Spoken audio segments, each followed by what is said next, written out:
Hello, I'm Jorian Murray, and welcome to Good Things Happen, the show that invites changemakers and enablers to share their inspiring stories of progress.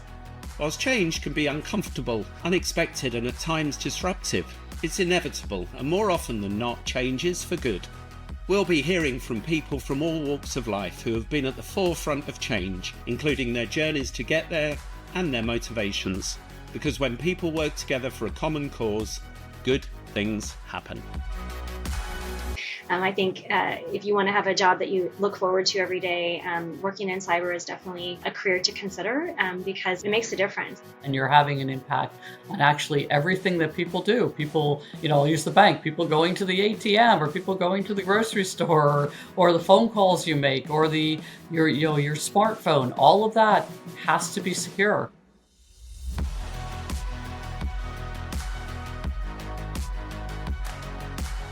This October, it's Cybersecurity Awareness Month, an initiative launched in the United States to spotlight online information security best practices and to rally us all to do our bit to combat cyber threat.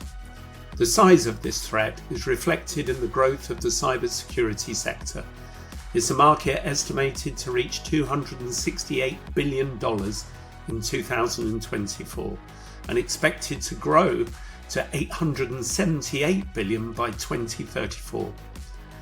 To help us navigate this growing threat, we are fortunate to be joined by two experts in their fields, who are both called Ann. As Deputy Chief Information Security Officer at Microsoft, Ann Johnson drives external engagement. A recognised thought leader on cybersecurity and sought-after global speaker and published author, Ann specialises in cyber resilience, online fraud, cyber attacks, compliance and security. Ann is also co-creator and host of the Afternoon Cyber Tea podcast, which you can find on all popular platforms. Ann Barron-Dicamillo is Global Head of Cyber Operations at Citi. Before joining financial services, Ann spent the first 20 years of her career in Washington, D.C., in public sector roles serving as the Director of the United States Computer Emergency Readiness Team at the Department of Homeland Security. Welcome to you both, and thank you for joining Good Things Happen. Microsoft, Ann, please tell us your story. How does one become a cybersecurity expert? Is this something? Were you very techie when you were a little girl? I was not very techie when I was a little girl. It's funny. I actually, throughout my childhood and even through undergraduate, had said I was going to go be a lawyer. I wanted to practice international law. I had this whole ambition, and somewhere between graduating from my undergraduate program, where I have a degree in political science and communication, which is great if you're going to go be a lawyer. Somewhere between graduating and actually going to law school, and I'd been accepted, I was ready to go. I just said, you know what, I want to go work for a few years. I had come from a financially insecure family and put myself through college and struggled a bit. So I just said, I want to go work. So I moved to Los Angeles, and this was a time when there were not a lot of jobs. And I literally ended up in technology because I'm old enough that I responded to a newspaper ad for a floor salesperson in a computer store in a strip mall in a suburb of Los Angeles. And that is the inauspicious start to what became a 30-some-odd year technology career. I love these inauspicious starts. I think most of us have had them. Ann Barron-Dicamillo, tell us your early years and tell us your journey. It's actually very interesting. I didn't realize Ann Johnson's start. It's very similar, actually, which is very interesting. I've always said getting a career in cybersecurity, most of us have very unusual starts to how we've entered into it. And I had a similar background. I had a Bachelor of Arts undergrad education. I actually ended up going to work in Washington, D.C., thinking I wanted to go to law school and pursue, that kind of route. I worked worked on the Hill for a few years and quickly became very disillusioned with politics, and did not want to pursue a career in that side. And I got an extra responsibility. This is the late 90s, mid 90s, late 90s, and the congressman I was working for wanted to set up an HTML kind of web page, and so here I am, sure, I'll raise my hand. I'll do that. And at the time, the U.S. Department of Agriculture had a lot of classes you could go and take on web development, HTML development, and other kinds of things. And so I took some classes. I figured out how to do this, and I thought, this is kind of fun. I actually really enjoy this. Ended up taking some more classes at USDA, and then I applied for a program at American University where I ended up getting my information security graduate degree, and pivoted into development work, and I did that for about 5+ years. Really enjoyed that. Always in DC, so I had that connection back to politics. You can't live in the city and not have that. And I ended up working at Department of Commerce, where I developed a website, and it was spectrum management for NTIA. I won an award. It was great. And at the time, they were doing something called information assurance, which is the very beginning of how the government was thinking about cybersecurity standards and applicability to compliance. And so I just developed this website, and my boss asks me if I want to, now compliantly certify it for information assurance. And so I pivoted over, to the reverse engineering side. I think as a developer, I'd always been the forward engineer. I looked at it from the perspective of a normal user, and I never really thought about how easy it is to reverse engineer and break these things. And I think within an hour, I found a cross-site scripting error or something along those lines, and it was just fascinating to me. In all the classes I took, wasn't really something that was taught to a lot of our developers, software developers. And so I thought this is a great space to get into. I got my CSSP, and I've been in cybersecurity now for 25+ years, and never really looked back. But it is an interesting start to a career. And I think I always learned, take the opportunities that are presented to you, because you never know where they're going to go. Absolutely.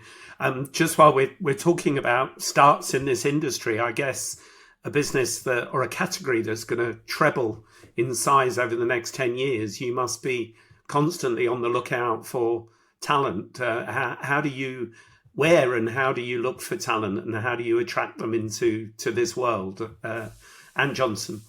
Yeah, I think that's a great question. I started in cyber, similar to Ann, about 24 years ago, and I never intended to stay in the field, and I kind of used my own start, right?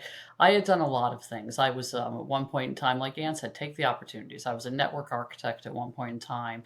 I was actually a operations manager for a large scale, one of those big box computer resellers for a point in time. So I was like, I want to learn operations at scale. So I went and did that. And when the a company I was working for was being acquired, I looked at the acquiring company. I said, I'm not sure this is the right place for me. We carried this RSA security hardware token with us to log into the VPN for remote access. And I became really fascinated with the technology. So I studied and learned everything I could about, how they worked and, the algorithms and all of those things, and applied for a job at RSA. Why do I tell you all of this? Because it's harder to get into cybersecurity than it was in the year 2000. This is when I, started. I knew nothing about cybersecurity other than I knew how these tokens worked, and I obviously understood passwords, but, I really didn't know much about the field. And I learned along the way, right? I spent all these years studying, taking every course I could, and just learning cybersecurity. So now when I look at talent, I think about my own journey, and I say, okay, what are our expectations? What are the actual entry-level roles that we can have? Because there are entry-level roles. Not everyone has to have, 3 to 5 to 7 to 10 years of experience, right? And one of the places I love to recruit is I love to recruit transitioning military members, folks that are transitioning back to the private sector, because they understand how to work under stress. They understand how to work on a team, and a lot of them have an investigative background. We can teach them cyber skilling. I find myself surrounded by a lot of former military or former law enforcement folks for that reason. I think it's a great place to recruit and to bring talent into the industry, but we have to be willing to invest. Career changers. I was talking to someone recently who was a chef and then went back and got a cybersecurity degree and now wants to pursue a career in cybersecurity. Talk about a high stress job, right? A chef in a professional kitchen is a very high stress job. So thinking about those intangibles and how we can actually teach somebody cyber skills, you have to widen your aperture and then really invest in people. And that's been one of my mantras in the field, but that's how we recruit talent. And it's hard work, and it's, very competitive, and the most senior established people can be very expensive. But you have to just go out there and be willing to widen the aperture of the talent you're looking for and be willing to invest in people. So you're looking for strength of character and people who can deal with those situations. The technology, I guess, technology is changing all the time, and therefore you're constantly learning about the technology. Correct. And tell us about your role at Citi, and whilst doing so, you also answer that question about talent and how you find people. So a couple of things. I definitely agree with Ann's commentary. I think I always think of it as being inherently curious is a really great skill to look for in the folks that we're recruiting. I think it is really difficult to find a career those first 2 to 3 years out of college. It's probably the hardest job you'll get in cyber. Once you get that experience 3 to 5 years, then it becomes much more easier to find kind of your next role. And so I think where we're trying to focus on is how do we help those college graduates. Definitely programs like Ann mentioned is a great opportunity. I have a son who's actually in the Air Force, and so he's trying to figure out which degree he wants to get, and he works in avionics and not in cyber, and he thinks, I have to have a cyber degree to get a cyber job. And I told him, no, there's great opportunities. So I'm very encouraged by what Ann shared. I'll definitely share this podcast with him, so he'll know there's a path for him. Cool. When I did my research for this, I originally started with the words cyber world, and all of my research took me to security and cyber crime and bad actors. Is that fair? Should that dominate? Are there more positive, innovative areas of opportunity that you both work in, or are your worlds dominated by cyber security? Ann Johnson. It's an interesting question. Whenever I'm going to give a parallel in the real world that everyone will understand. Whenever there's some major criminal event, I always get frustrated that we focus so much on the criminal as opposed to focusing on the victim. I want to hear the victim stories. I want to know who the people were, right? I think the same thing applies in cybercrime. The flashy headlines are, there was this major breach and this major event, and then everybody doubles down on, well, who was the actor and the threat actor and what was the motive. When the real story to me is, and I say I'm a cyber optimist, I say this all the time, because I know that for every flashy headline and everything you see about, a bad actor and everything you see about an intrusion, there's thousands of things that our cyber defenders who are on the front line every single day working hard, they've detected and they've blocked. We stop the majority of cyber events. We can't, it's not perfect. There is no such thing as perfect cybersecurity. And we like to say that we have to be right all the time. The bad guy only has to be right once. But let's talk about our cyber defenders more. Let's celebrate the hard work they do. Their jobs are extremely difficult. They are trying to reason through a massive data set to figure out what is it that actually makes the company the most vulnerable or the organization the most vulnerable, and what is it that's going to lead to attack. I would love if the industry had more of a lens on that and highlighting more of the great work of these folks that sit in SOCs and these folks that are in defense and the folks that are doing all the different jobs there are in cybersecurity, as opposed to, as you said, when you did your research, what comes up is the threat actors and the bad things that happen. Let's celebrate some of the great things that happen every day in cybersecurity. I love that. And by doing that, it might make the bad actors think twice about just the force that's working against them. At Citi, Ann, could you build on that? Can you give us some flavour of the work that you do? I feel like an evangelist for cybersecurity as well. A lot of times, what I try to do in talking to communities, specifically in recruitment, is demystifying what cybersecurity is. Which is kind of to the point of what Ann was saying. I think a lot of times there's so many other opportunities within this field besides just the defense side, which is critically important. The kind of pointing into the sphere, 24/7 operations is a must for organizations like Citi, and the work that they do is critically important. But there's so many other aspects of this field, and so many other aspects of what we do in cybersecurity and cyber every day. I think about the offensive operations, the folks that get to act like hackers. We have 150 ethical hackers as part of my organization that are constantly looking for vulnerabilities. They're looking for O-days before a bad actor finds that, and working with vendors, including firms like Microsoft, to share that, to ensure that we protect kind of the ecosystem, cyber green kind of initiatives. If we're able to fix something in one place, we can help kind of ensure that protection across. And so there's a lot of aspects of really being part of a team that's so important. I think cyber, specifically in finance, is really also an interesting and unique place to work, because most of my financial partners in the business, they consider other peers at other financial institutions a competitor, but I call them a competi-mate.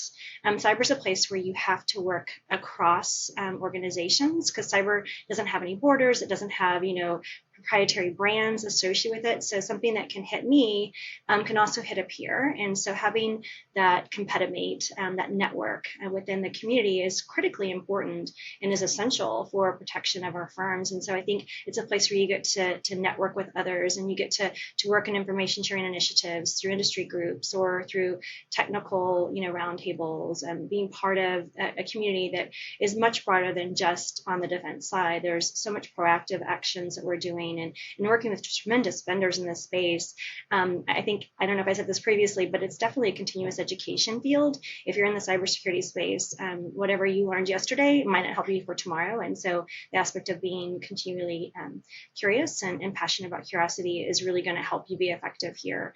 And keeping up with the evolution of things, Gen AI is not a cyber tool, but it's definitely got a place in cyber. And so ensuring that, the capabilities that are emerging technologies also can be part of an emerging threat. And so looking at it from both lenses and getting engaged in where industry is headed, it's very exciting. I always say no 2 days are ever the same in cyber, and I think that's why I love it so much.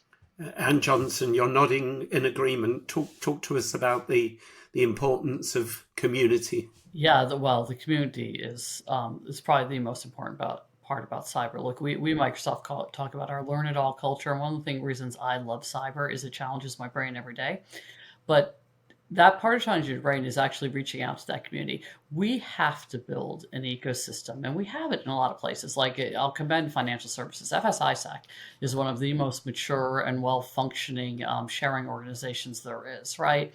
And the reason is because all of the members are invested. You're going to compete, right? You're going to compete for customers, and you're going to compete every day. But knowing that you're all in this boat together when it comes to defending and sharing threats and sharing early warning and sharing signal and having those relationships and understanding you can pick up the phone and just, when something happens, but maybe you just want to pick up the phone and talk to somebody because you're having a bad day. And you want to talk to somebody that understands that you're having a bad day, right?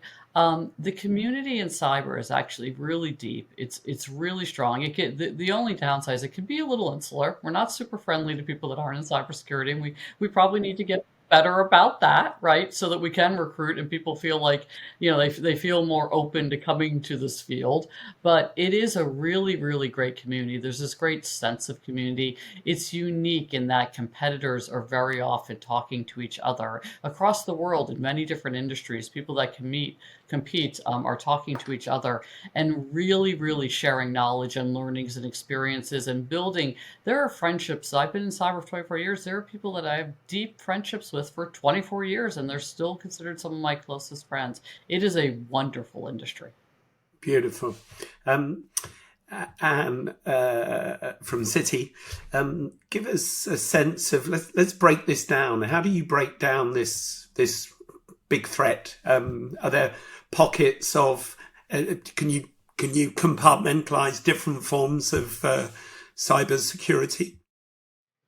So thinking about the emerging threat, I think there's a number of things that are on all of our minds. The first one being third-party risks. your partners that we talked about previously can also be an entry point into your environment. And so I think organizations, you can protect yourself and you can protect your ecosystem and ensure that you've locked down and created the proper controls, all the different aspects associated with your architecture, the alerting. But your third parties, you don't have the visibility into how these organizations are, potentially vulnerable to exploitation, how their internal, workings are really conducted in a way that would be on par with your own. You get visibility into them in different kinds of assessments you do, but it's a one-time kind of review, point in time kind of review. And so there's a lot to be done in the third party space to really focus on continuous monitoring opportunities to really try to implement things that can help mitigate against that risk. I think in the space in general, we have thousands of partners, and so that's an area where we pay close attention because we only know what the status of their environment looked like the last time we were on site with them. And so I think that's an emerging threat space that will continue to be one just because of the lack of visibility that we're going to have in that environment. And also the fact that we've seen threat actors specifically go after a secondary target when they can't get after their primary target. And this is an easier way sometimes for them to get in, and they come in as a credentialed user or a trusted user. And so the access that they have is going to be on par sometimes with our internal users. So it's a big threat area for us that we focus a lot of attention on. I think the other thing I mentioned previously is just generative AI and what's happening in that space, and deepfakes and just AI powered malware. It's amazing how quickly threat actors are embracing technology. I think even the way we used to train our employees on looking for phishing, those cues are no longer there. They're no longer making grammatical errors. They're no longer, making some of these mistakes that they made in the past. These emails that they're sending as part of the phishing campaigns look very legitimate, and because of the power of AI and how they're leveraging that to execute things very successfully. And so I think even the brute force attacks and how they're leveraging that, and botnets and other kinds of things, how hackers are quickly generating very specific content from how they gather that from social engineering about our users to really go after weaknesses or, looking at designing malware that can avoid detection. They know our tools, they know what we've deployed, and they know how to reverse engineer those tools to bypass those controls. And so all of that is giving the attacker an advantage. And so we have to ensure that we are, again, partnering with others, staying ahead of the things we see in that space. And then kind of the last one I would bring up is really just quantum computing. I had the privilege of speaking with some folks from NIST last week around where this is going in general. And I think every time I have a conversation with them, I get more concerned about how quickly the power of quantum is powering the ability to break a lot of the encryption capabilities that we all rely upon. And what does that mean for us? We have things like steal now, detect, decrypt later kind of campaigns that I think in the past there was a lot of, it's encrypted data, we don't have to worry about that. Well, that's no longer the case because that data can be decrypted with the pace we're seeing in the quantum space. So I think it's changed the way we respond to some of these events as well. So those are just some areas. I think the last one, actually, I'll just say one more that I think is very fascinating today, specifically as an election year. I think 60% of the population, 80 countries, 60% of the population went to the polls this year, are going to go to the polls. And that really leads to what I would consider to be geopolitical risks. This increased tension, numerous flashpoints for conflict, ongoing wars. There's an aspect of cyber that can feed into geopolitical risk. And so I think that's something that we're working on and really ensuring that we have visibility into these potential global situations that can have an impact on financial institutions, working with partners and government and partners kind of across the firm that have global footprints where the touch points of the geopolitical risk can really have an impact in your business operations.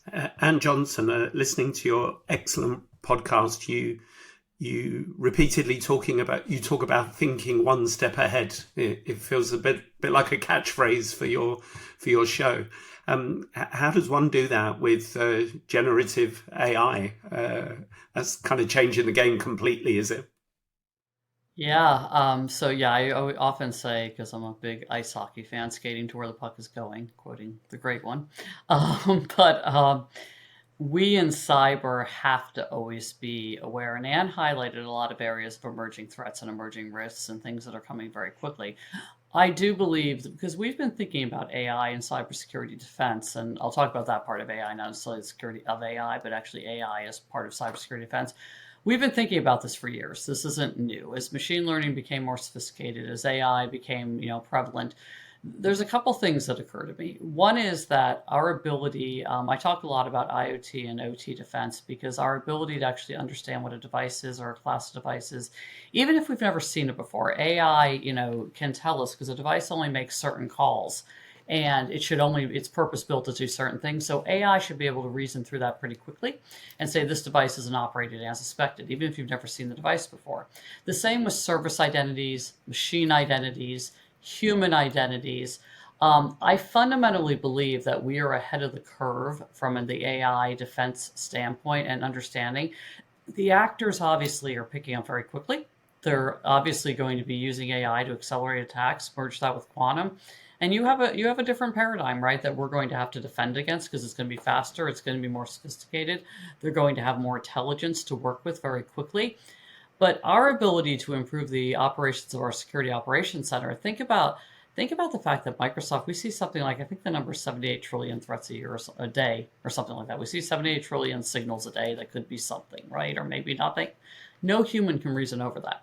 So machine learning and then AI is going to give us the capability to reason over that data very quickly, to eliminate what's pure junk, to then figure out what are the most important things and give our cyber defenders a fighting chance. Because it could say, look, Mr. or Ms. Cyber Operator, here are the top 10 things you need to worry about. And by the way, we're going to automate response to a bunch of stuff because that's important. But the 10 things you must worry about, here's our recommended next best step, or here's what we can do to automate it. That's going to give us a much, much better chance of detecting very quickly that an actor is in our environment, containing them, mitigating the damage quickly by putting them in a box someplace, and then ultimately evicting them. So I do believe there's a big promise for AI from a cyber defense standpoint. We're in the very early days of it. We're also in the early days of seeing actors exploit and abuse AI. My nightmare scenario, I will tell you, and the thing that I worry about regularly and we have to continue to work on defending against is malware that becomes adaptive in the wild, right? We see it at the front door, we say, okay, we can defend against that, but it actually knows what the defenses are and it starts to adapt itself. That is like my nightmare scenario and what I think automation and AI and even quantum will accelerate that and what we as defenders have to be planning for. But we're really good at planning, right? And we will keep being really good at planning. We're really good as a collective community taking these modern technologies and building them into defense systems. And we're just going to have to continue to stay one step ahead of the actor in doing that. And it's not just planning. You mentioned when we first met wargaming exercises. Tell us more about that. Well, every organization I know does tabletops, right? They do tabletop exercises throughout the organization. They do them not just for cybersecurity, but for also other types of events, other types of resilience or natural disaster or operational type events. From a cyber standpoint, you really need to have those exercises in a lot of different places. You need your cyber defenders doing that wargaming cyber defense. You need your executives, including your board, doing tabletop exercises related to cybersecurity. I think it's incredibly important to set up a scenario that if you cannot communicate, I'll just use one example. Let's say your email system is down because a cyber actor, you know that it's been infiltrated by a cyber actor. How are you going to communicate? That is both a resilience scenario and a cyber scenario that we need to plan out for. So those are the types of tabletop exercises.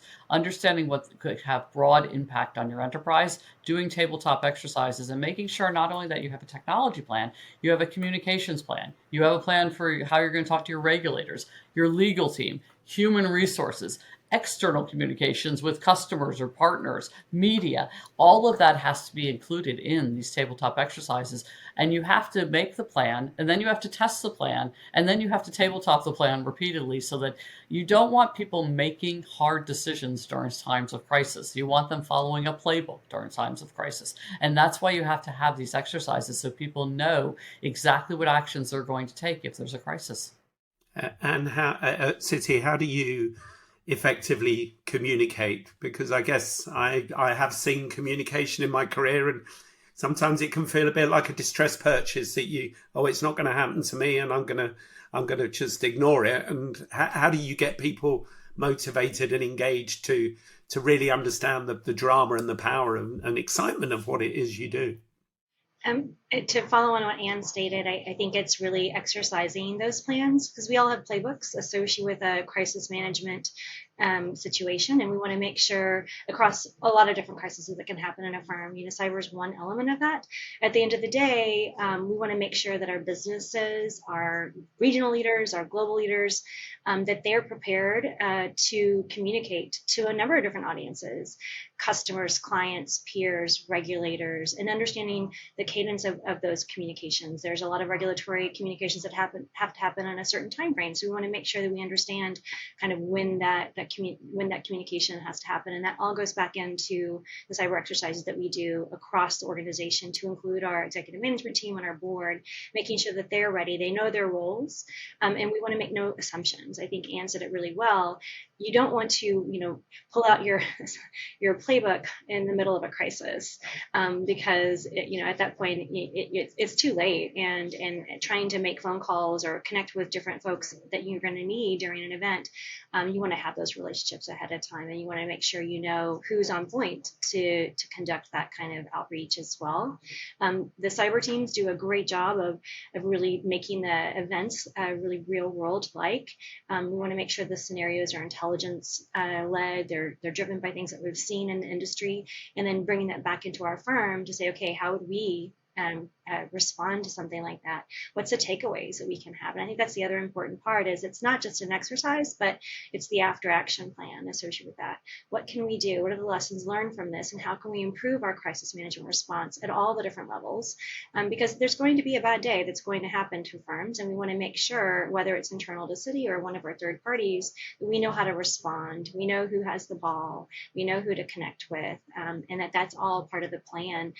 Practicing for a bad day is worth a pound when you're in a bad day and have not to practice. It is just it's being behind the ball in a way that you'll never catch up, and it leads to a lot of distrust, I think, across those communities as well, because you could have inconsistent communication or changing kind of your statements. And so the last thing you want to do is find yourself in a situation like that as well. So practice makes perfect.